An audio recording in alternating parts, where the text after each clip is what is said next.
안녕하십니까? 국어 최혁춘입니다. 어, 이제 6월 지방직 시험으로 이제 상반기에 모든 시험은 다 마무리가 되는 것 같습니다. 일단 우리가 지금 하는 이 수업은 지식을 전달하기 위한 수업이라기보다는 앞으로 우리가 공부를 해 나갈 때 준비해야 되는 과정에서 혹시 이 기출문제가 도움이 되지 않을까, 이게 공부의 방향을 잡기 위해서 하는 수업이니까 많은 설명들은 하지 않겠습니다. 설명은 해설지를 참고하시라 말씀드리고 문제의 유형을 살피면서 앞으로 우리가 공부해야 될 어떤 방향과 어떤 전략 같은 것을 한번 고민해보는 그런 시간이 좀 됐으면 좋겠습니다. 자, 그럼 1번부터 문제를 한번 쭉 넘기면서 보도록 하겠습니다.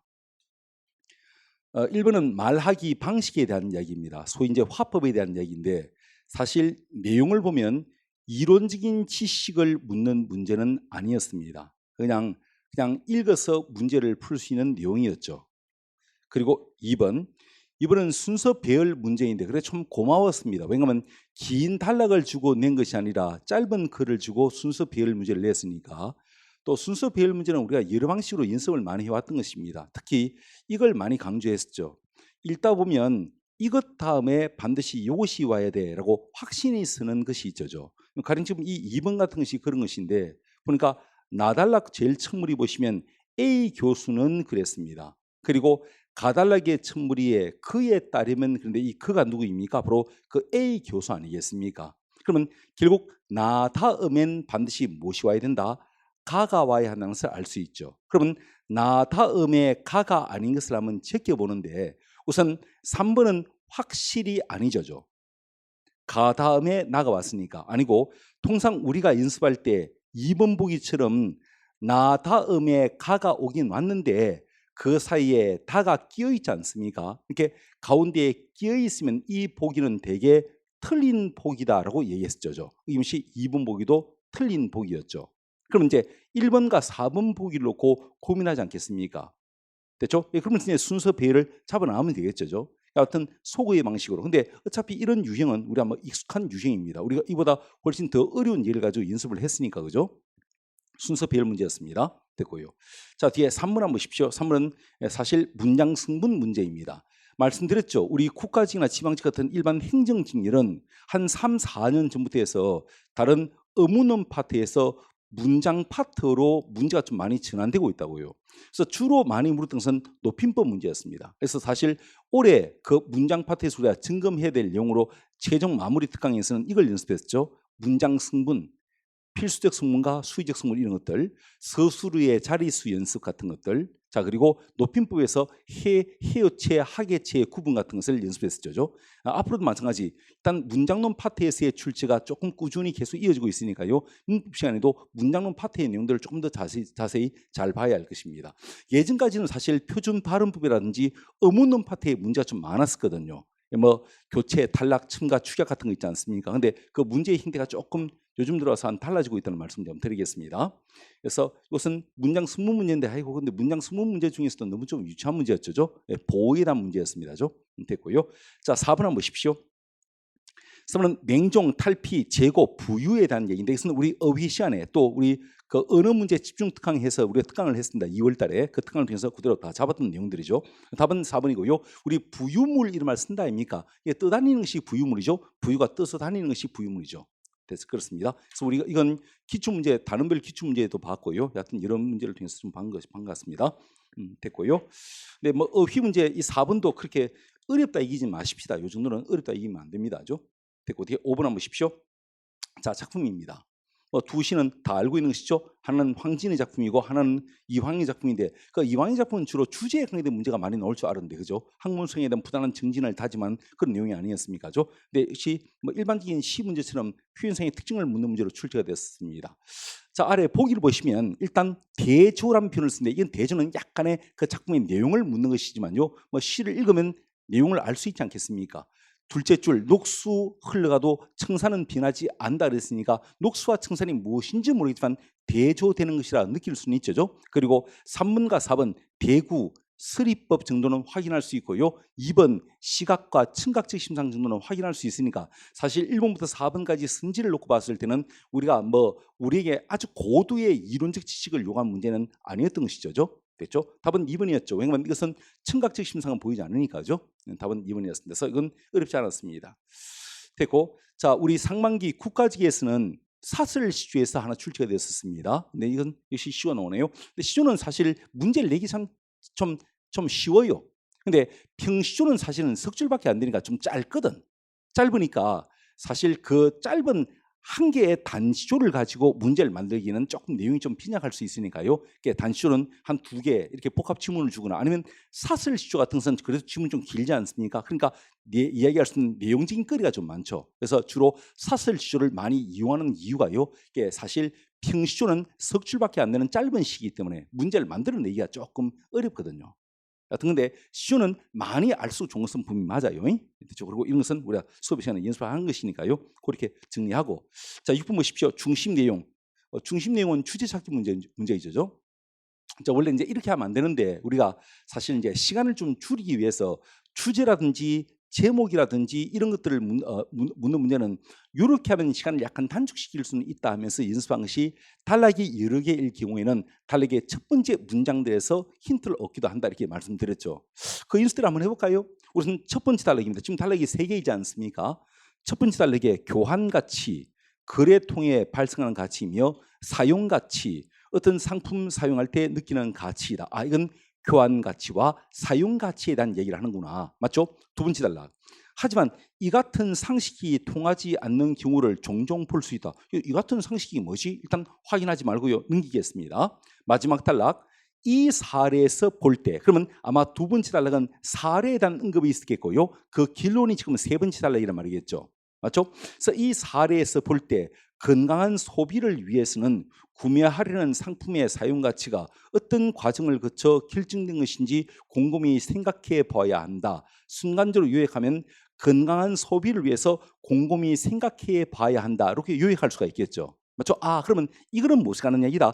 건강한 소비에 대한 이야기였구나. 그래서 건강한 소비가 이루어지기 위해서는 이렇게 해야 한다는 얘기를 한번 그리고 그것을 대침장할 수 있죠. 이해가 돼요? 각 단락의 첫 번째 문장만 봤을 때. 그러면 자, 건강한 소비에 관계된 내용을 담고 있는 부위가 일단 답이 든 여지가 있지 않겠습니까? 맞죠? 그 내용이 2번 보시면 상품을 구매할 때 그랬고, 그죠? 또 4번도 상품을 구매할 때 그랬으니까 2번과 4번이 바로 이렇게 건강한 소비에 관계된 것이니까, 그죠? 답이 될 수 있는 여지가 있겠죠. 그 중에서 좀 더 정밀하게 하면 되겠죠. 그 중에서 4번 보기 보시면 상품을 구매할 때 4번 제일 마지막 신중하게 따져야 한다. 지금 말은 조금 바뀌었지만 그래도 주어 서술의 형태를 그대로 유지하고 있죠. 세 번째 단락에 주어 건강한 소비를 위해서는 스스로 곰곰이 생각해 봐야 한다. 그것을 그대로 유지하고 있죠. 그래서 이것이 답이었던 것입니다. 이거 뭐 조금 더 정밀하게 읽어서 문제를 풀어야겠지만요. 그러니까 되게 시간을 줄이는 방법으로 우리가 연습했던 것이 이것이었으니까 그걸 다시 한번 환기를 해본 것이에요. 그래서 제목이나 주제 찾기 같은 것은 글이 단락이 여러 개일 경우에는 의외로 좀 쉽게 문제를 풀 수 있다. 시간을 줄이면서 단락의 첫 번째 문장을 10분잘 활용하라 말씀을 다시 드리겠습니다. 됐죠? 답은 4번이고요. 자, 7번. 요건 뭐 퇴고 문제에 비슷한 문제이죠. 이런 것은 할 수 없다. 지문 근데 제가 해보니까 요 문제는요 지문을 천천히 위에서부터 쭉 읽어 내려오면서 문제를 푸는 것이 맞습니다. 보니까 대개는 그냥 전체를 다 읽지 않고 밑줄 친 그 부분만 가지고 산발적으로 이렇게 읽어서 문제를 풀어도 되는데 이것은 내용을 묻는 것이어서 전체를 다 읽어야 됩니다. 근데 결국은 이것이다. 지향과 지향의 차이점을 묻는 것이었죠. 어휘 문제였죠. 지향은 무엇을 추구하는 것이고요. 지향은 더 좋아지기 위해서 무엇을 하지 않는 것이 지향이죠. 그래서 제일 마지막 문장 보시면 수학을 검토하며 어떤 부분은 수용했지만 반대로, 그러면 수용의 반대는 거부하는 거 아니겠습니까? 거부하는 것인가 하지 않는 것이니까요. 지향이 맞겠죠. 지향. 그래서 그것은 고친 것이 제대로다 이 말입니다. 답은 4번이죠. 나머지는 고치지 않아야 맞는 것이었던 것입니다. 답은 4번입니다. 되고 8번 보겠습니다. 이건 사실은 문장 끼워 넣기 문제인데 요즘은 순서 배열 문제도 그렇고 문장 끼워 넣기 문제도 그렇고 어떤 특정한 문장을 보기로 주고요. 요게 삽입될 부분이 어딘가를 묻는 것이 요즘 조금 추세인 것 같아요. 우리 국가지에서 그렇게 나왔죠. 물론 순서 배열 문제를 하면서 같이 연습을 하지만요. 여튼 그렇습니다. 그러니까 이건 또 어렵지는 않았습니다. 답은 3번이고요. 저는 요 문제를 보면서 순간 문제를 급하게 풀면 4번이 함정이 될 수 있구나 하는 느낌 받았습니다. 순간 급하게 풀면요. 왜냐하면 박스를 보시면 5번째 줄, 예상 독자 분석이 중요한 이유는 뭐뭐 때문이다. 왜냐하면 뒤에 글을 쓸 때 독자의 수준에 비해 너무 어려운 개념과 전문 용어를 쓰면 독자가 글을 이해하기 어렵게 되기 때문에 독자 분석이 중요하다 이 말 아니겠습니까? 요만 놓고 딱 봤을 때 4번 첫물이 독자의 배경 지식 수준을 고려해야 되기 때문에라고 생각할 수 있지 않겠습니까? 그래서 아무리만 딱 보면 4번에 아주 매력적인 오답이겠더라고요. 그런데 그 뒤가 결정적으로 잘못됐죠. 글의 목적과 주제가 결정된다. 여러분, 독자의 배경 지식 때문에 글의 목적과 주제 자체가 바뀌지는 않습니다. 주제와 목적은 정해져 있고요. 그 목적을 어떻게 독자에게 효과적으로 전달하기 위해서 독자의 배경 지식이 좀 어떤가 수준이 어떤가 정도를 확인해 보는 것이지, 이 배경 지식 때문에 글 목적 자체가 바뀌는 것은 아니지 않습니까? 잘못된 것이죠. 그래서 답은 3번이 되는 것이었습니다. 근데 되게 급한 마음에 풀면 딱 4번 오답에 빠지기 쉽게 더라고요. 이런 문제를 제가 하나 더 봤거든요. 일단 8번 문제가 그렇습니다. 8번 문제 그렇고요. 자, 9번 낯선 시가 주어집니다. 근데 요즘 시는 거의 내용의 일치 문제화되어 있으니까 화제에 처한 상황들, 그 분위기를 잘 봐라 그랬죠. 보니까요, 첫 번째 바로 나오네요. 사랑을 잃고 나는 글을 쓴다. 화자는 지금 사랑을 잃은 상태예요. 내가 사는 사람이 떠나갔든지 아니면 내가 사랑을 버렸든지 하여튼 이 사랑은 깨진 거예요. 지금 깨진 상태에서 지금 시는 시를 쓰고 있는 것입니다. 그죠? 이 상황이고요. 자, 보니까 잘 있거라, 밤들아, 안개들아, 촛불들아, 흰 종이들아, 눈물들아. 아마 이것은 사랑을 하면서 하였던 경험들의 내용들일 것 같습니다. 이것이. 잠에서 전다 내 아닌 열망들아 하면서요. 장님처럼 나 이제 더듬거리며 문을 잠그네. 가엾은 내 사랑 빈집에 갇혔네. 그러면 빈집에 갇힌 것들이 뭡니까? 그 이연 속에서 노랬던 그 밤들, 안개, 촛불, 종이 이거 아니겠습니까?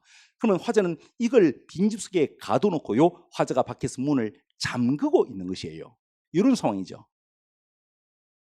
상황이 그렇지 않습니까? 그럼 이런 상황을 가지고 우리가 4번처럼 사랑의 회복을 열망하고 있다. 이건 아니잖아요. 빈집이 뭔지 모르겠죠. 솔직히요. 칠판 보십시오. 이 시 누가 지었습니까? 보지 말고요. 모르겠죠. 모르겠어요. 모르겠는데 이 시 봤습니까? 봤으면 참 다행인데 안 봤어도 문제 풀 수 있어요. 얘기했잖아. 지금 낯선 시가 시는 워낙 많으니까 시를 모두 다 분석할 수 없지 않겠습니까? 낯선 시가 줘줘도 우리 문제 푸는 요령을 익히고 있지 않습니까? 시어를 보는 감각, 긍정, 부정 이런 것들요. 연습했지 않습니까? 그 정도만 가지고 있으면 되는 것이에요. 그리고 요즘은 거의 내용의 일치 문제화되어 있으니까 화자에 처한 상황과 분위기를 잘 봐라. 그래서 마치 시를 산문처럼 이해해서 보면 된다 이렇게 말씀드렸죠. 그러니까 시의 상황이 그런 것이에요.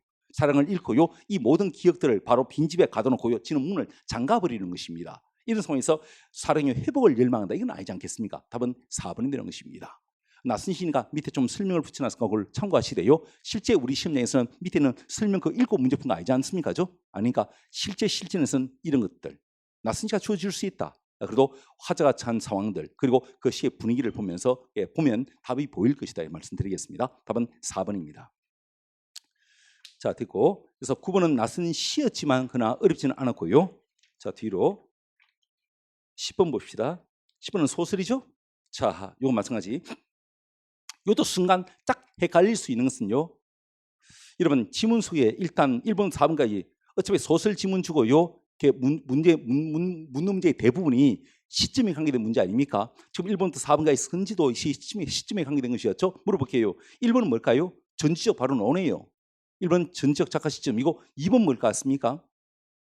좀 확실하지 않지만 보통 1인칭 관찰자 같은 느낌을 주죠. 3번은요. 서술자가 주인공 그랬으니까 확실은 1인칭 주인공이죠. 1인칭 주인공. 그래서 4번은요. 외부 관찰자 주관 배제 객관 아닙니까?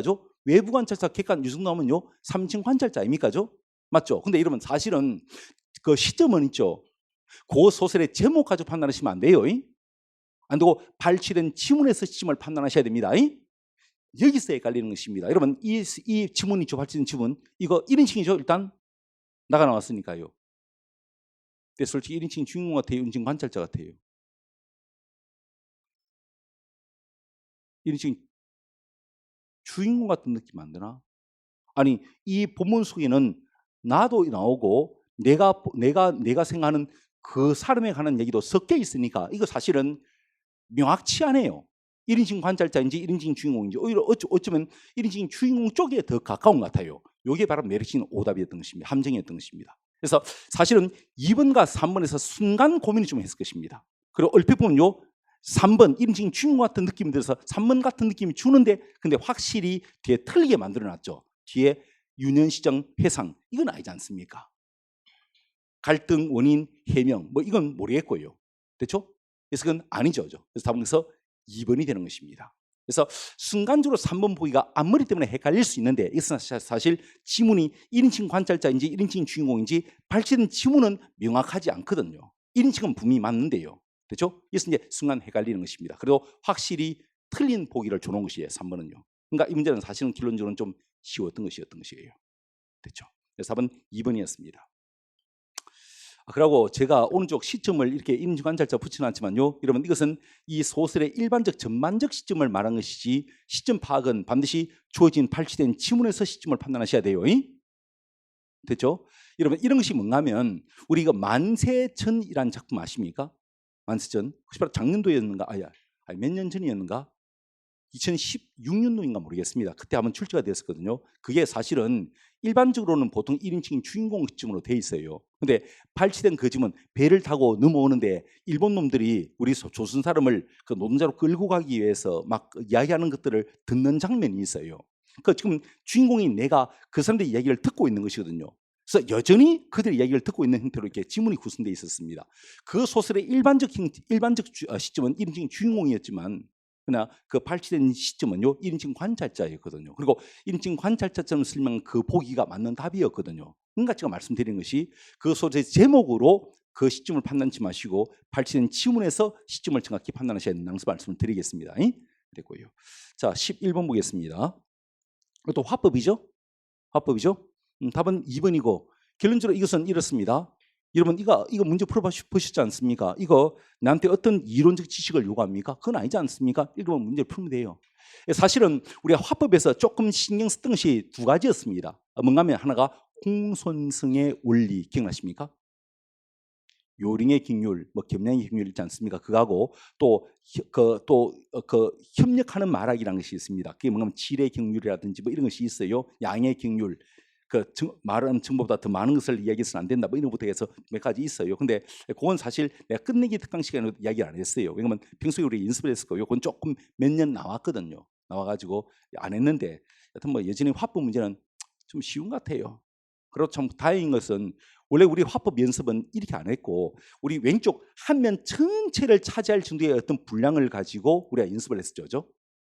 그래서 이건 시간을 뺏어 먹기 위한 문제다. 그래서 가령 우리 앞에 보면 지금 11번 같은 문제 형들은 되게 짧다 아닙니까? 그러나 이런 것을 포기하더라도 화법에 대한 이야기, 그래서 화면 전체를 차지하는 A, B 뭐 이렇게 말해주고 왔다 가는 거 있지 않습니까? 진행자, 뭐 A, B 이런 거 있지 않습니까? 이런 것들. 그것은 반드시 풀라 말씀드렸죠. 그건 시간의 문제이지 무조건 맞출 수 있는 것이고 정답률은 80% 이상 무조건 나오는 것이니까요. 맞죠? 그렇게 말씀드렸죠. 합법은 여전히 별로 걱정할 것은 못 되는 것 같습니다. 근데 문제는 자주 출제는 되고 있다 말씀드리겠습니다. 11번도 어렵지 않았고요. 12번 보십시오.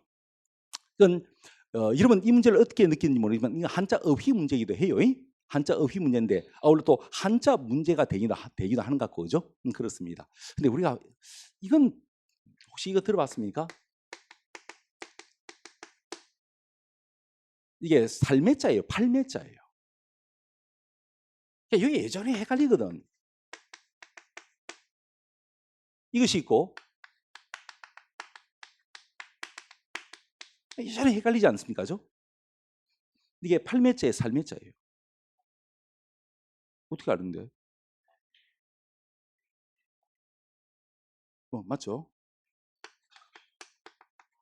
그래서 우리 수업 시간에 어떻게 했는가 하면 승비가 공부 때리 치하고 책 팔러 나왔다. 승비가 공부 때리 치하고 책 팔러 나왔다. 이 말 들어봤습니까? 네, 그렇게 이야기한 것 같은데 승비가 공부 때리 치하고 책 팔러 나왔다. 이게 팔매자다. 이거 잡으면 이건 거저먹기 아니겠습니까? 설매자다. 헷갈리니까 이렇게 하자. 자, 요거 줄 숫자입니까? 받을 숫자입니까? 줄수 어떻게 알지? 그렇지. 줄 때 손으로 줘야 되니까. 그래서 앞에 손수빈이 있는 것이 바로 줄 숫자다. 줄 때 손으로 줘야 되니까 발로 줄 수는 없으니까. 그렇죠? 근데 준다고 넙죽 다 받으면 안 되죠. 받을 때는 손을 다 가리고 내가 이거 받을 때는 물건인지 아닌지 고민 끝에 받는다 그랬지 않습니까? 그래서 앞에 손수빈이 없는 것이 받을 숫자다. 그래서 두 개를 동시에 외우면 헷갈리니까 한 개를 집어라. 그래서 줄 때 손으로 준다. 줄 때 손으로 준다. 그래서 앞에 요거 싶은 것이 줄 숫자이다. 그럼 이건 거저먹기니까. 맞죠? 그러면 교수 할 때 숫자 이거 쓰나 이거 쓰나? 가르쳐 주는 사람이죠. 이거 써야겠죠. 맞죠? 이렇게 해서 우리가 수업을 했었죠. 그러니까 우리가 이 말은 몰라도 우리가 공부했던 내용들을 가만히 이렇게 유추해 보면 이렇게 답을 끄집어낼 수 있는 어떤 기억들이 좀 있어요. 그래서 그 기억 끄집어내기 쉽게 수업 시간에 때로는 이상하게 말하기도 하고요. 그렇죠?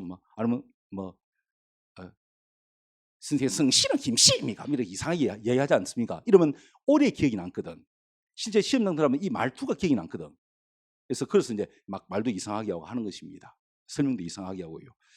거기서 이제 실마리를 푸시면 이건 별로 어렵지 않습니다. 왜냐하면 두 번째 보시면 자기 명의의 집을 뭐뭐 하려 했는데 사려는 사람이 없다. 그러면 그 니은수는 팔려고 그랬는데 사려는 사람이 없다는 것이죠. 그러니까 그 니은은 판다는 내용이 와야겠죠. 근데 그 몇 자가요? 팔몇 자이지 않습니까?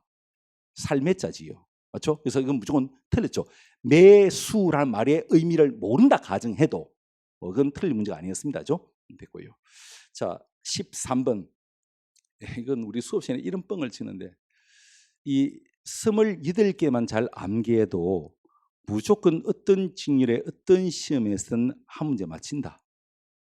그 28개가 사실 한글 맞춤법 57항이었습니다. 가름, 갈름부터 해서 뭐뭐뭐로써 뭐뭐뭐로 그거 있지 않습니까? 바로 그 내용까지 그게 총 28개거든요. 거기서 나왔던 내용이죠. 답은 4번이었고요. 맞춤법 문제가 너무 좀 허무할 정도로 좀 쉽게 나와요. 우리 국가직에서 맞춤법 문제는 뭐였지? 그 왜 그 준말 쓰리 해석이었던 뭐 섭섭하지 스섭지 이런 거 그 준말에 대한 문제 나왔었죠. 그러고 의뢰 아지랑이 뭐 이런 게 나왔지 않습니까? 그래서 사실은 몰라 내가 일단 그 문활 특강이 있죠. 그 교재를 2023년 판부터 내가 확 양을 줄였거든요. 100페이지 이상을 드러냈습니다. 그리고 드러낸 것들도 또 너무 아까운 내용이 있어가지고 그걸 제가 2월 달에 어느 문제 집중 특강에서 수업을 했거든요. 근데 어느 문제 집중 특강에서 사실은 여기서 두 문제가 나왔어요. 나왔는데 근데 내가 문활 특강의 양을 줄인 것은 내가 봤을 때 결론적으로는 조금 잘한 것 같아. 왜냐하면 지금 이 시험 환경에서 국어가 여러분들 공부에 부담이 돼서는 안 되겠다는 생각을 제가 하거든요.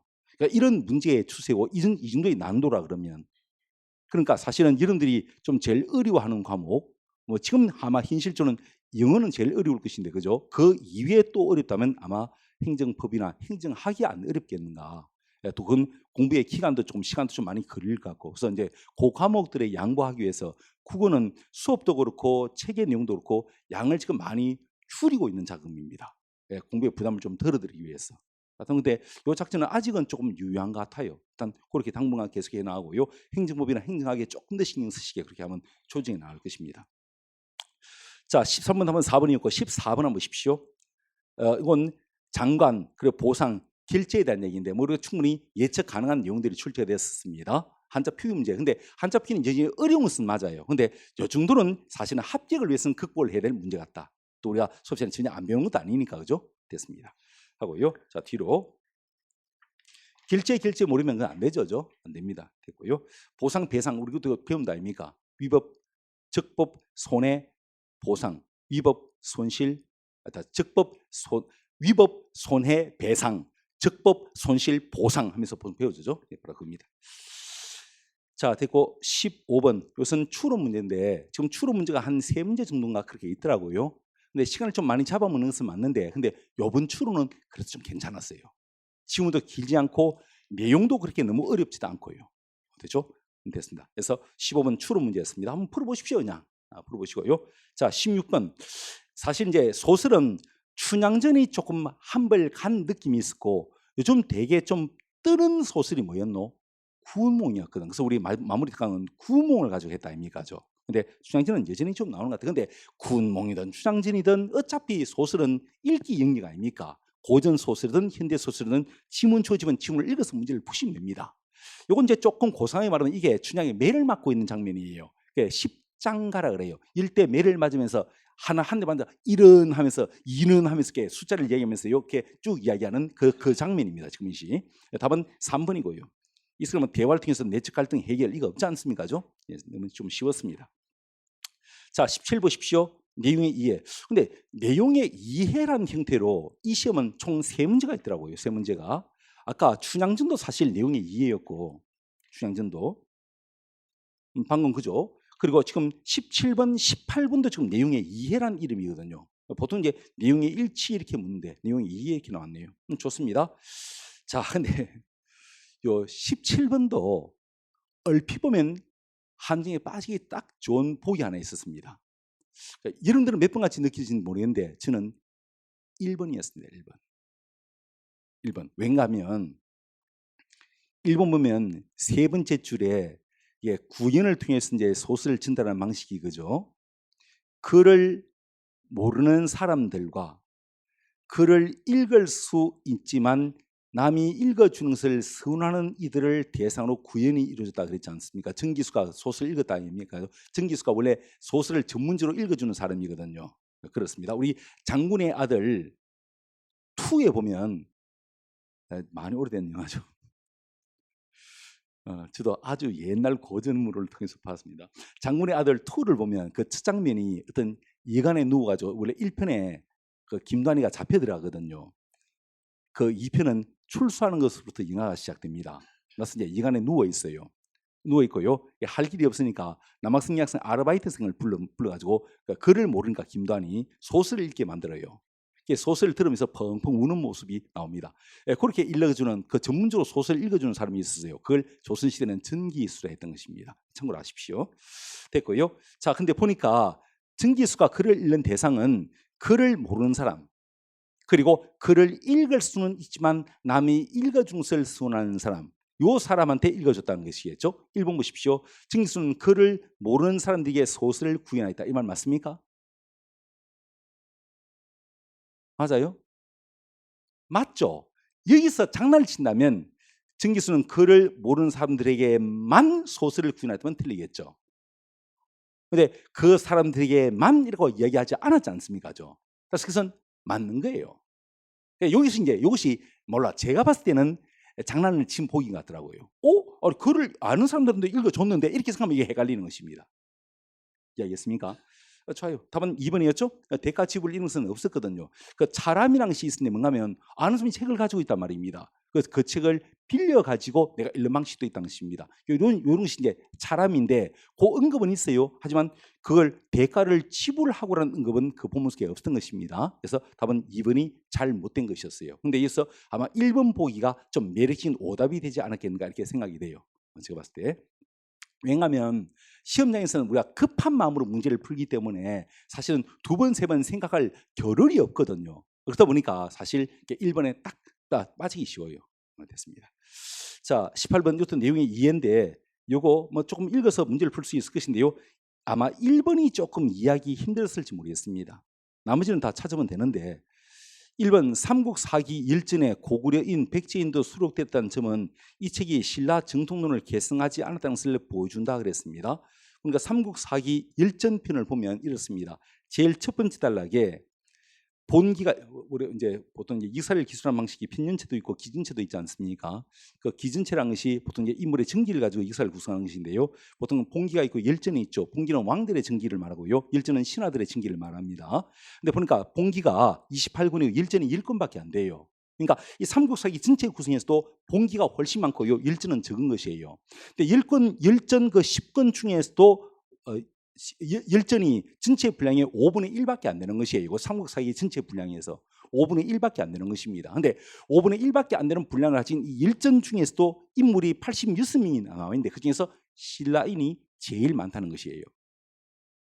제일 적은 것이 백제인이고요.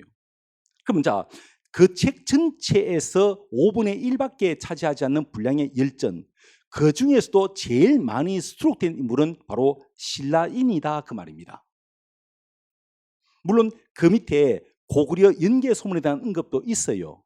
있죠. 있지만 그래서 사실은 이건 두 번째 단락에 보시면 밑에서 다섯 번째 줄 흔히 삼국사기에 대해 신라 정통론에 기반해 있으며 유적 사관에 따라 당시의 지배 질서를 공고히 하고자 했다고 평가한다. 하지만 그랬습니다. 보통 삼국사기는 그런 것으로 알고 있지만 그렇지만 연개 소문의 사례에서 볼 수 있듯이 삼국사기는 기존 평가와 달리 다면적이고 중층적인 역사 텍스트라고 할 수 있다는 것입니다. 이 말은 뭔가 하면 이렇습니다. 보통 삼국사기는 신라 정통론에 기반해 있어. 보통 그렇게 알고 있어. 맞아. 그렇지만 그거가 다는 아니라는 것입니다. 연개 소문의 사례를 보니까요, 그게 다가 아니고 오히려 고구려인 연개 소문에 대한 언급도 한 것으로 보아 이것은 바로 밑에 다면지고 중층적인 역사 텍스트를 담고 텍스트가 되는 책이 바로 이 삼국사기라고 얘기할 수 있다는 얘기하고 있는 것이에요. 됐죠? 예, 그러니까 그것은 신라 정통론을 부정한 것은 아니고 또 그리고 연개 소문을 통해서 이 신라 정통론이 아니다 하기에는 근거가 너무 빈약한 것입니다. 왜냐하면 그 위에 아까 삼국사기의 5분의 1밖에 되지 않는 열전, 그 열전 중에서 신라인의 업적이 제일 많은데 고구려인 연개 소문의 이 예 하나 때문에 이 책의 기본적인 성격 자체가 아니다 이렇게 부정하기에는 너무 근거가 빈약한 것이에요. 그러니까 이것은 그래 신라 정통론을 기반한 것은 맞아. 그러나 그게 다는 아니었다. 연개 소문을 사례를 보니까 이건 아마 어떤 다면적인 어떤 다면적인 텍스트가 되는 것이 바로 이 삼국사기였다고 얘기할 수 있다. 이렇게 되는 것이에요. 그렇죠? 그래서 답은 1번이 잘못된 것입니다. 그것을 개성하지 않았다는 것은 너무 논리의 근거가 좀 빈약하다 이 말입니다. 답은 2번이었죠? 2번이었고요. 요까지는 근데 잘 풀어내더라고요. 근데 제가 이야기 들은 친구들 중에서 요 19번도 쉬웠죠? 추로 문제 중에서는 이거 너무 쉬웠던 문제입니다. 그죠? IQ 이야기 됐고요. 근데 제가 들었던 친구들 중에서 20번 문제를 제일 많이 틀렸더라. 20번 문제를 제일 많이 틀렸더라. 그래서 쌤 95점 맞았어요. 저한테 이야기한 친구의 대부분은 미안하지만 95점이었습니다. 95점인데 그 중에서 뭐 틀렸노 하니까 이걸 많이 틀렸대요. 20번 문제를. 우선 지문수기에서 문장 성문이 복잡하다는 언급은 없습니다. 없고요. 그게 어떤 한자가 문장에 따라 문장 성문이 달라지니까 좀 혼란스럽다라는 말이 있지만 문장 성문 자체가 복잡하다는 의미는 아니었고요. 두 번째, 일본 보기는 사실은 단어를 혼용하고 있어요. 여러분, 우리 한자는 한자죠.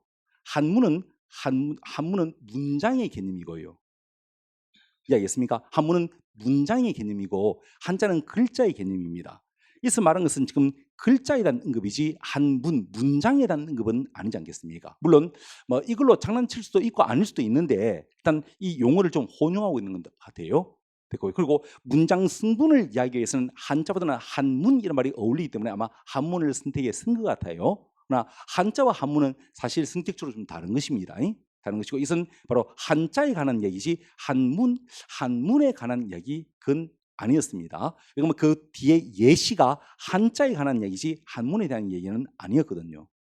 밑에서 다섯 번째 줄 그런데 한자는 문맥에 따라 같은 글자가 다른 뜻으로 쓰이지는 않지만 이렇게 나와 있지 않습니까?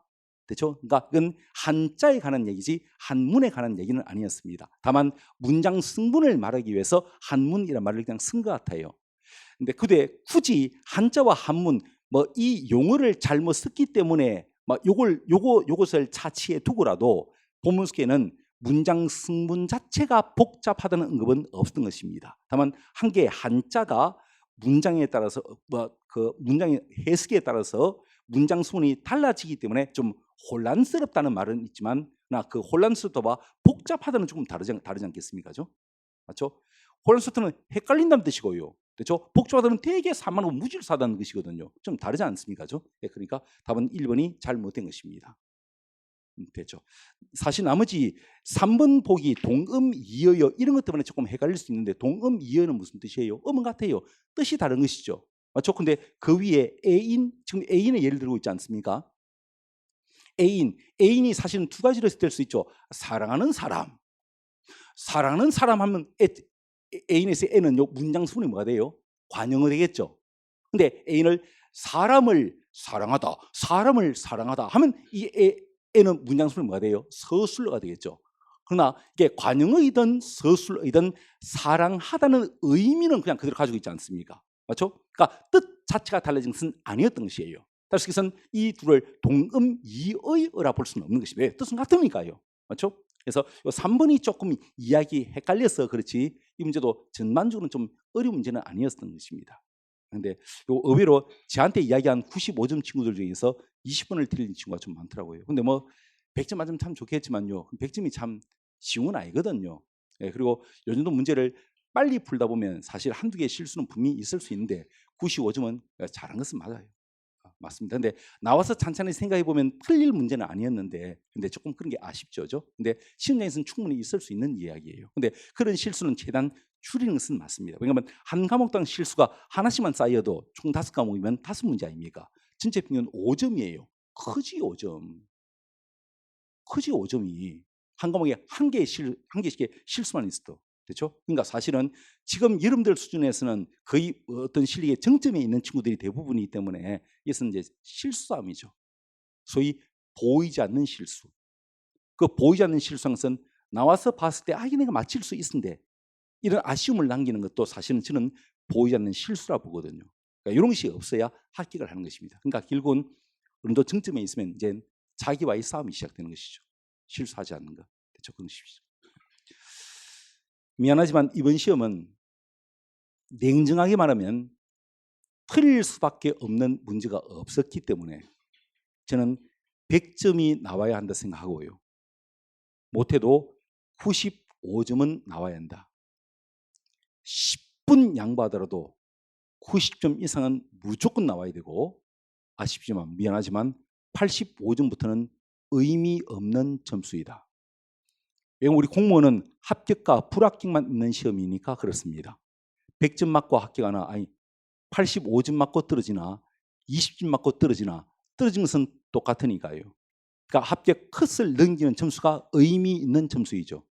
그래서 진짜 미안하지만 85점도 의미 없는 점수가 될 수 있는 그런 시험 같다. 근데 참 좀 저는 이제 개인적으로 아쉬운 것은 뭐냐면 그래도 요 지방직은 그래도 조금 괜찮아요. 왜냐하면 그래도 공부를 해야만 알 수 있는 내용들. 우리는 사실 아까 매도 이런 거 아무것도 아니고요. 부유 아무것도 아니게 넘겼지만요. 사실 공부를 처음 시작하는 사람은 그런 것도 어렵거든 사실은요. 근데 그래서 그래도 공부를 조금 하는 친구들이 유리하도록 몇 개의 어휘 문제가 있어가지고 난 조금 마음이 좀 그래서 좀 괜찮은데 요즘 최근 들어왔을 때 우리 국어의 문제 추이를 살펴보면 사실은 공부 3년 한 친구나 공부 한 달 한 친구나 별반 큰 차이가 없는 문제가 나와가지고 내가 그게 조금 아쉽더라고요. 저는 개인적으로 어떤 소신을 가지고 있는가 하면 시험은 공부를 오래 많이 한 친구가 유리하도록 문제는 좀 어려워야 한다 생각하는 편이거든요. 그래야 공평하지 않습니까? 그래야 공부를 많이 한 친구들이. 근데 제가 작년에 이런 얘기를 들었습니다. 한 3년 정도 공부를 했어요. 올해도 국가직에 1점 차이로 떨어졌다 그러더라고요. 그 친구가요. 한 3년 이상 공부를 했습니다. 공부를 잘해요, 사실은요. 공부는 잘하는데 쌤 저 국어 85점 맞았다 그러대요. 국가직 시험에서. 근데 지금 이론만 기본만 수업을 듣고 있는 친구가 시험 보고 와서 쌤 저 95점 맞은데요. 라고 얘기하대요. 이러면 안 되잖아요. 이러면. 아니 3년 이상 공부한 친구가 85점 맞았고 이제 한 달 채 안 된 친구가 95점 맞았으니까 이러면 안 되잖아요. 그런 것이 사실 저는 좀 아쉽게 느끼거든요. 근데 그건 뭐 어차피 제 마음이고요. 실제 문제는요 그렇게 나오고 있어요. 그래서 그거는 전반적으로 좀 몇 년 동안 계속 쉽게 나오고 있다는 말씀을 드리겠습니다. 제가 몇 년치를 쭉 정리해봤습니다. 2020년 이렇게 나왔고요. 그리고 이건 요약을 해보겠습니다. 나중에 국가적 지방직입니다. 이렇게 비중이 나왔습니다. 뭐 좀 디테일을 제가 정리해봤지만요. 화면을 천천히 넘기겠습니다. 참고로 보십시오. 그냥.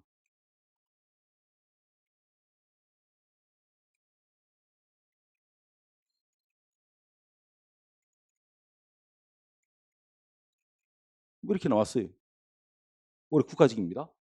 이걸 한번 정리해본 것이 요 지방직입니다. 이걸 정리해본 것이 요거예요. 그 나왔던 제가 한 몇 년도의 흐름을 추세를 쭉 한번 잡아봤습니다. 제가 2017년도를 기준으로 잡은 이유는 그렇습니다. 이 이전과 이유가 좀 달라져요. 그 이전까지는 요 파트 있죠. 요 파트의 출제 비중이 한 60% 이상. 상대적으로 이 파트 지문을 이용한 파트가 40% 4배로 출제가 됐었거든요. 근데 요 2017년도 요걸 기준으로 해서 조금 분위기가 좀 달라지는 것이 요쪽 파트의 문항수가 좀 줄고요. 오히려 이쪽 파트의 문항수가 좀 늘어났습니다. 그래서 이제는 40대 60 정도로요. 이쪽 파트가 더 많습니다. 특히 올해는 좀 더 심했던 것 같아요. 올해 이것이 15문제, 14문제가 나왔습니다. 그만큼 이쪽 파트가 줄죠. 특히 많이 준 것은 사실은 이 한자 성어를 포함한 이쪽 파트는요 좀 꾸준한 편이에요. 올해 한자 파트가 2문제밖에 안 나온 것은 지방지에서 2문제밖에 안 나온 것은 여기서 무엇이 빠졌습니까? 올해 이 지방지에서 그렇지 한자 성어요. 그렇게 꾸준히 나오던 한자 성어가 빠진 것이에요. 한자 성어까지 합해지면 이건 총 3문제가 되는 것입니다. 그러니까 이쪽 파트는 꾸준히 그 문항수를 유지하고 있는데 이쪽 파트의 문항수가 극히 좀 줄었어요. 좀 심한 경우는 문할 파트 있죠. 문할 파트 우리가 어문주의 맞춤법 이런 것들 어문주의 그 문할 파트에서의 문제가 좀 심한 경우는 13문제까지 나온 적이 있었습니다. 13문제까지. 그러면 안 돼요. 사실은요. 우리 국에서 물을 수 있는 영역이 얼마나 많습니까? 그러나 어떤 특정 파트를 그렇게 너무 지나치게 많이 묻는 것은 조금 기형적이죠. 그래서 바람직하지 않지만요. 사실 이전에는 그랬던 적도 있었다는 이야기입니다. 그런 것이 요걸 기준으로 해서 급격히 문제의 문항수가 달라지기 시작했어요. 이건 줄고요. 이건 늘어난 것입니다. 그래서 문할 교재의 그 양을 한 100페이지 이상 줄인 이유도 바로 그 이유예요. 그리고 유난히 제가 작년부터 해서 올해까지 이쪽 특강을 많이 한 거 아십니까? 이거? 내가 올해 상반기만 해도 이 특강을 내가 3번 했어요. 3번요. 지문 문제 집중 특강 또 해가지고요. 이걸 3번 했습니다. 1월달 그리고 3월달 그리고 5월달까지요. 이렇게 하는 게 맞아요. 요즘 추세가 그러니까요. 예전까지는 사실은 제가 이런 데 맡기도 없거든요. 왜 읽어서 문제를 풀 수 있는 것이니까. 근데 이게 워낙 문항수가 많다 보니까요. 좀 이제 효율적으로 빨리 풀 수 있는 방법들이 있어야 되겠다 싶어서 그래서 이제 수업을 했거든요. 올해 들어와서. 아마 내년도 이렇게 계속 해야 될 것 같아요. 지금 이런 추세라면. 그래서 요즘 문제가 이렇게 나오고 있다 말씀드리겠습니다. 근데 또 참 재미난 것은요. 문항수가 이렇게 많지만요. 국어는 암기에서 문제를 맞히는 파트가 있고 이해에서 문제를 푸는 파트가 있어요. 그 암기에서 문제를 푸는 파트의 가장 대표가 역시 이거 아니겠습니까? 문항수는 줄었지만 여전히 6문제, 5문제는 나오거든요. 근데 참 기가 막히게 비록 6문제, 5문제밖에 안 돼도 이 부분에 관한 점수 관리가 잘 안 되면 있죠. 사실 기본적으로 80점대 자체도 유지하기 어려울 수도 있습니다. 그리고 무조건 고득점, 소위 우리가 말하는 고득점이라는 것은 그러면 최소한 한 90점 이상 정도는 돼줘야 안 되겠습니까? 그래야 이제 고득점이라고 볼 수 있죠. 그 90점 이상을 막기 위해서는 기본적으로 이게 바탕이 돼야 돼요. 이게 바탕이 되고 그리고 요거 있죠. 요거 여기서 바로 고득점의 승부를 거는 것입니다. 사실 그것은 모르는 것이 나오면 우리 막 속수문책 당할 수밖에 없거든요. 지금 이 시험에서는 고유어 뜻풀이 문제 안 나왔다 아닙니까? 물론 좀 쉬웠지만 우리 국가지에서 나왔던 관용어 문제 안 나왔다 아닙니까? 국가지에서 그 입추의 여지가 없다 우리 연습했던 거 있지 않습니까? 그게 나왔지 않습니까? 근데 그거 없지 않습니까? 근데 만약에 그까지 나온다면요, 사실 우리가 그냥 막 어쩔 수 없이 손실할 수밖에 없는 점수가 생기거든요. 틀릴 수밖에 없는 문제가 생긴다는 것입니다. 그래서 한두 개 깎이더라도 그래도 합격 컷을 넘기기 위해서는 90점 정도는 사수를 해야 되거든요. 그러기 위해서 먼저 이게 뒷받침이 돼야 돼요. 그리고 이것은 실수 없이 다 마치고요. 그리고 여기서 고득점과 학계의 승부를 거는 것입니다. 그러니까 국어는 이게 문항수가 준 것은 맞지만 절대 소홀하게 얘기해서는 안 된다는 말씀을 제가 다시 분명히 드리겠습니다. 그래서 공부의 1단계는 역시 이게 1단계예요. 이제는 이걸 좀 수정해야 될 것 같은데 지금 이 시점에서는 85점 정도로요. 여러분 나머지 이 지문에 대한 문제가 좀 너무 쉽게 평이하게 많이 나오다 보니까요.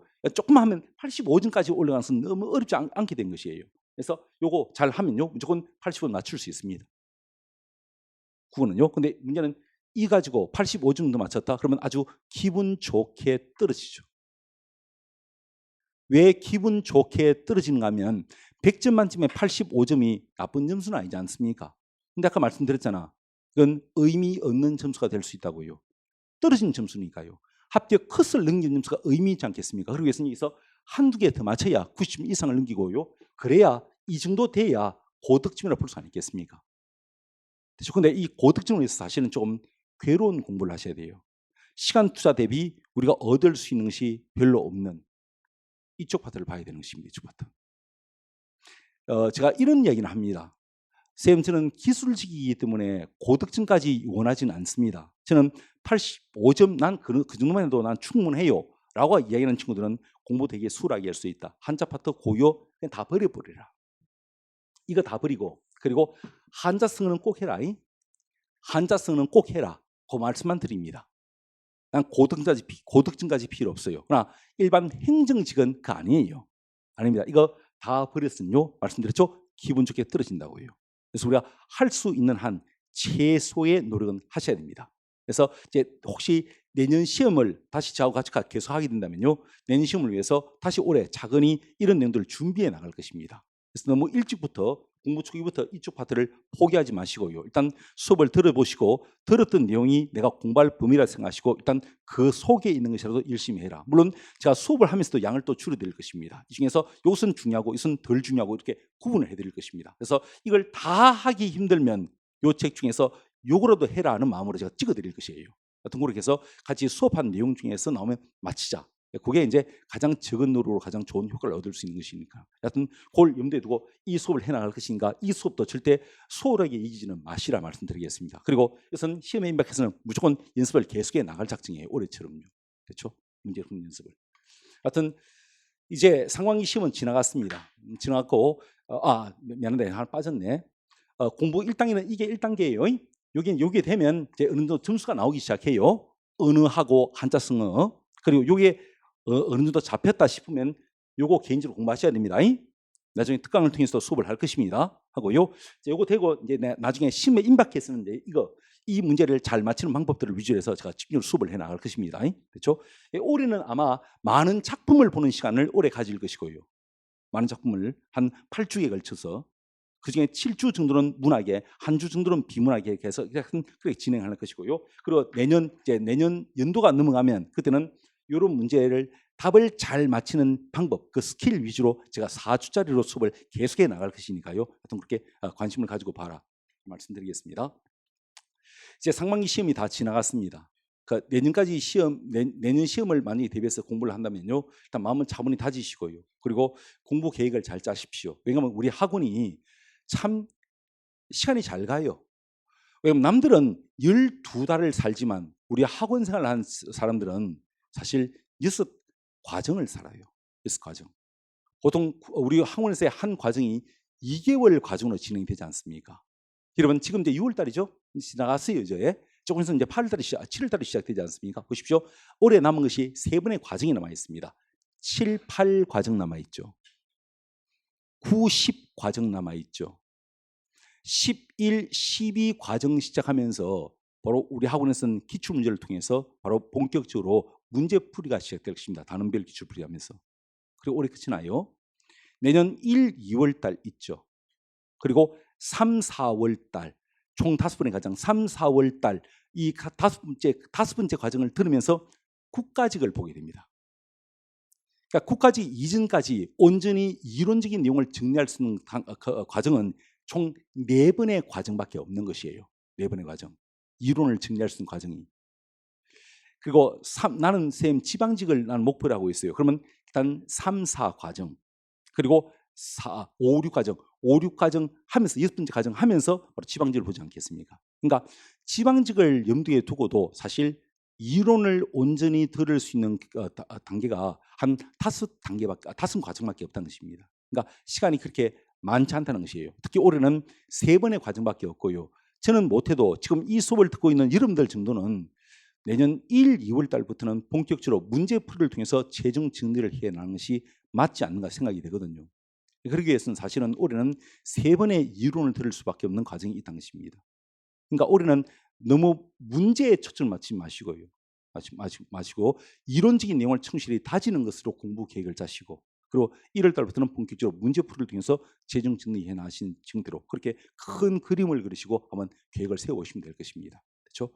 하여튼 뭐 시험을 보고 아직 우리 결과를 못 받아들였으니까 결과가 잘 됐으면 좋겠습니다. 그리고 특히 저는 국가직보다는 지방직이 좀 잘 됐으면 좋겠거든요. 사실은 공무원 월급이 얼마 안 되더라고 사실은요. 한 10년 꼬박 고생하면 그 이후부터 좀 나아질지 모르겠지만 사실 그거 견디기가 참 힘들겠더라고.